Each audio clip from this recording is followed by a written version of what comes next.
What about Christians who are not living then in totalitarian regimes? Is there a sense in which the Bible is a dangerous book, even if we're living in a free society?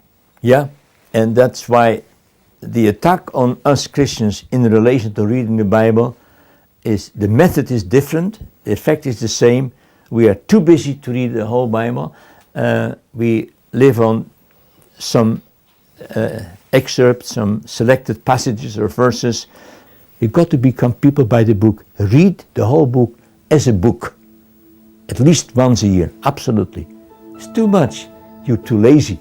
And how can you expect God to bless you, use you, protect you, if you're too lazy even to read His book, for which thousands of people have given their lives? The prophets were killed for it. The apostles were killed for it. The martyrs throughout church history have been killed for it. Today people are killed for it. And we just put it on the shelf.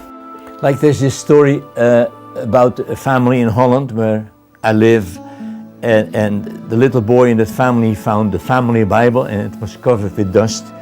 So he took it to his mother. He said, "Mother, is this God's book?"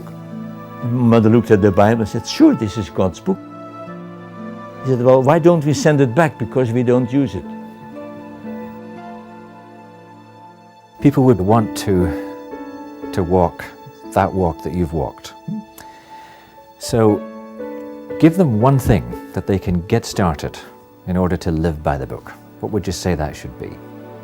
One of my prayers still is, God, make me real.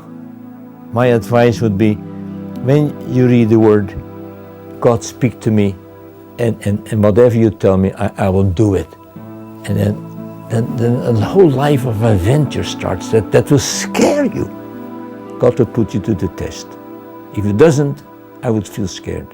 If you've never been shot at by the devil, it would scare me. Then I think, am I not worth a shot? So you're asking for problems when you follow Jesus radically, but in it you say, hallelujah, I'm on the right track. Do the book, do it. Do the book. That changes your life. And that's where the danger element comes in, and why we need the persecuted church to show us the way. During the Cold War, I met a farmer in Czechoslovakia who'd never seen a Bible. He'd preached for 20 years from 10 chapters of Acts and 4 from 1 Timothy, hand-copied by his mother. Those few pages were all the Bible he'd ever had. When I gave him an entire Bible for the first time in his life, he was in shock.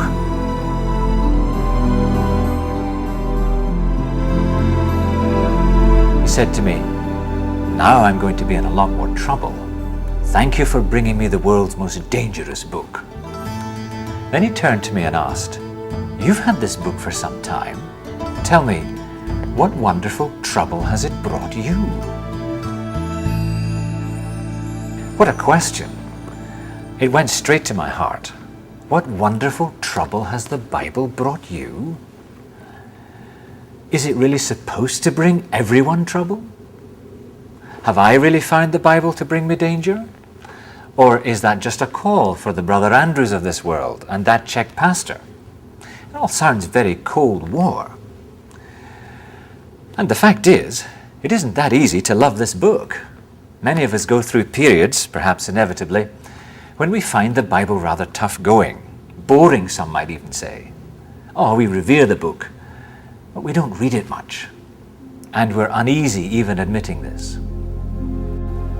But in places where Christians are not allowed to have a Bible, places where people put their very lives at risk to follow Jesus, the Bible has an incredible value. Encountering their story might change the way we encounter our Bible.